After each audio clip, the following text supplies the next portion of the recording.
എനിക്ക് ഇതിൽ നിന്ന് എങ്ങനെയെങ്കിലും പുറത്തു വരണം. ഞാൻ അതിനുവേണ്ടി ഒരുപാട് അടിയൊക്കെ കൊണ്ട് എൻ്റെ വീട്ടിലൊക്കെ വിളിച്ചപ്പോൾ വീട്ടുകാരൊക്കെ തിരിച്ച് വാന്നാ പറയുന്നത്. ഞങ്ങൾക്കിടയിൽ ഇപ്പൊ ചെറിയ ചെറിയ പ്രശ്നങ്ങളൊക്കെ ഉണ്ട്. ഈ പ്രശ്നങ്ങളൊക്കെ എന്നാണ് നല്ലപോലെ തീർന്ന് പണ്ടത്തെ പോലെ ഒരു ഓക്കെ ആവാന്നുള്ളത് അറിയോ?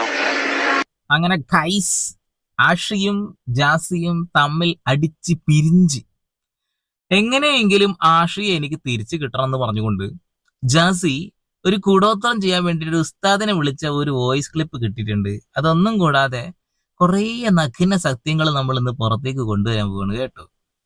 അതായത് ഗൾഫിൽ വെച്ച് ഇവർ തമ്മിലുണ്ടായ തല്ലും, അതുകൂടാതെ ഇനി അങ്ങോട്ട് ഒരിക്കലും ദുബായിലോട്ട് ജാസിക്ക് തിരിച്ചു പോകാൻ കഴിയില്ല എന്നുള്ള നഗ്ന സത്യമൊക്കെ ഈ വീഡിയോയിലുണ്ട്.